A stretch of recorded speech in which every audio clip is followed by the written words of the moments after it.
नाश्त्याला चटणी भाकरी असले की दुसरं काय नसलं तरी पण चालते. तर रविवारी मी सकाळी लवकर आवरलं आणि विट्याला निघाले, कारण की आईला फराळाचं घेऊन जायचं होतं म्हणून. घरातून सकाळी लवकर निघालो होतो आणि आम्ही इस्लामपूर मार्गे जर आलो तर ह्या हॉटेलला नेहमी थांबतो आणि तेच आमचं नेहमीच हॉटेल आहे. मी घरातून निघताना चटणी भाकरी घेतली होती डब्यात आणि यांनी इथं मिसळपाव आणि वडापाव मागितला होता. आता घरातनं शिळी भाकरी चटणी घ्यायचं कारण म्हणजे काय माहितीये का, सकाळ सकाळ जर मिसळपाव वडा सांबर वडापाव असं काय खाल्लं की मळमळते दिवसभर, म्हणून मी चटणी आणि भाकरी घेतली होती आणि सोबत दही पण खाल्लं मिसळभर मिळालेलं. तर यांना शिळी भाकरीने भजी खाताना बालपणाची आठवण झाली. तर इथं गोलून खाल्ली होती मिसळ आणि पाव, तर त्याला तिखट लागलं होतं म्हणून त्याला पाणी पाहिजे होतं.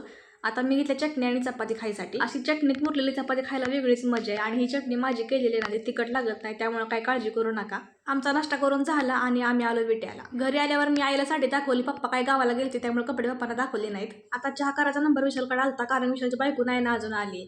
तर आम्ही चहा पिला आणि निघालो आईला फराळाचं आणायसाठी. फराळाचं जे काय सामान घेत होतं ते सगळं घेतलं आणि आम्ही आलो घरी. घरी आल्यावर मी आयर करायची सगळी तयारी केली. नंतर दोघांना आयर केला आम्ही आणि पप्पांनी कपडे काय बघितले होते त्यामुळे पप्पा कपडे बघत बसले होते. त्यांना पण कपडे आवडली, तर भैया पण आलता इथं. आता आम्ही सगळं झाल्यानंतर आम्ही जेवायला चाललो होतो हॉटेलवर. विशालनं शेफला आमच्यासाठी पनीर टिक्का करायला सांगितलेला. आता इथं पनीर टिक्का तयार आहे आणि आम्ही जेवणामध्ये मिक्स करायला सांगितलेलं. तर हॉटेल तुळजाईला पनीर टिक्का डिश अजून नाहीये. आमचं सगळ्यांचं जेवण झालं नंतर आम्ही जरा गप्पा मारत बसलो आणि आम्हाला कासेगावला माघारी यायचं होतं, त्यामुळे आम्ही निघालो लगेच. तर आजचा व्हिडिओ कसा वाटला मला कमेंट करून नक्कीच सांगा.